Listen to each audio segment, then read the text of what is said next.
Hi friends, మీ అందరికీ ముందుగా happy fathers day అనమాట.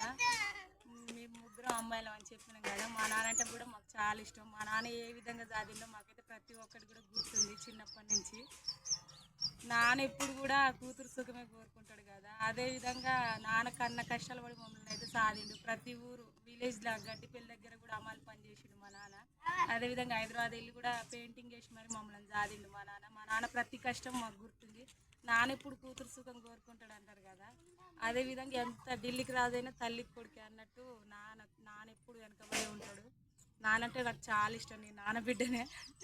మీ అందరికీ ఒక విషయం చెప్పాలి. నాన్న నా గురించి ఏ విధంగా ఆలోచిస్తాడో నేను కూడా నా పిల్లల గురించి ఆలోచించాలి కాబట్టి కన్నా కష్టాలు పడి మమ్మల్ని చదివించి పెద్ద చేసి పెళ్ళిళ్ళు చేసిండు. నాన్న గౌరవం ఎప్పుడు నిలబెట్టాలి కదా.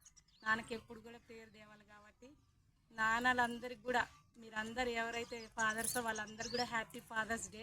మీ నాన్న పడ్డ కష్టం మీకు ఎవరెవరికి గుర్తుందో కామెంట్ బాక్స్లో కామెంట్ చేయండి మర్చిపోకుండా. ఓకేనా? మా సార్కి, మా మామయ్య గారికి, మా నాన్నకి, మా బావగారి వాళ్ళందరికీ అదేవిధంగా ఫాదర్స్ అయిన ప్రతి ఒక్కరు కూడా హ్యాపీ ఫాదర్స్ డే. ఓకేనా? బాయ్. మా ఛానల్ సపోర్ట్ చేయండి.